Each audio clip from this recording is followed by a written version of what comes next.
Hello friends, મારી YouTube channel Alka સરોઠિયામાં હું આપનું સ્વાગત કરું છું।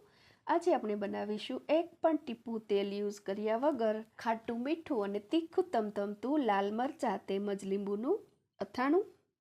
મહત્વની વાત તો એ છે કે આને હેલ્ધી બનાવવા માટે આપણે ગોળ યુઝ કરીશું।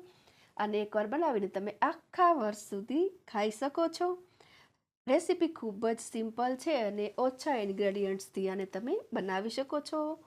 માપ પણ ખૂબ જ સરળ છે, તો આવું બનાવીએ લીંબુ મરચાંનું અથાણું। મિત્રો, રેસીપી શરૂ કરતાં પહેલાં લીંબુ મરચાંનું અથાણું બનાવવાની મારી આ રીત સારી લાગે તો લાઈક, શેર અને સબસ્ક્રાઈબ જરૂરથી કરી લેજો।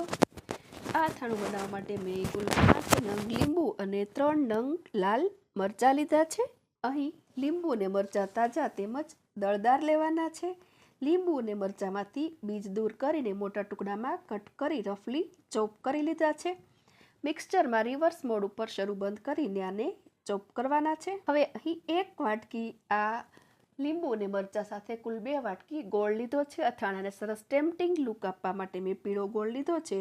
રેસીપીને વધુ હેલ્ધી બનાવવા માટે નેચરલ એટલે કે દેશી ગોળ પણ તમે અહીં લઈ શકો છો। અને થોડીવાર માટે સાઈડ પર લઈ લઈએ। નેક્સ્ટ પ્રોસેસ માટે મેં એક પેન સ્ટવ પર ચડાવી દીધી છે। હવે તેમાં મસાલો તૈયાર કરીશું। મસાલામાં મેં લીધું છે 2 ટીસ્પૂન જેટલું જીરું। જીરું 30 સેકન્ડ માટે ડ્રાય રોસ્ટ થતાં જ એડ કરીશું। રાઈના કુરિયા, વરિયાળી, ધાણા, મરી બધું હળવું એવું ડ્રાય રોસ્ટ કરી અને આને હું એક પેનમાં લઈ લઉં છું।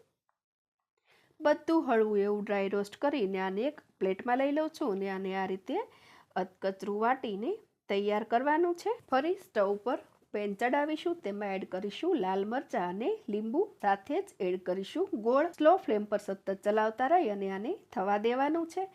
થોડી જ વારમાં અહીં જોઈ શકીએ છીએ કે બધું સરસ એકરસ થઈ ગયું છે। 8 થી 10 મિનિટની કુકિંગ પ્રોસેસ પછી હવે આને સાવ ઠંડુ પડવા દેવાનું છે। સાવ ઠંડુ પડતા જ તેમાં એડ કરીશું તૈયાર કરેલો મસાલો તેમજ 2 ટીસ્પૂન જેટલો કાશ્મીરી લાલ મરચું એડ કરું છું, જે ટોટલી ઓપ્શનલ છે।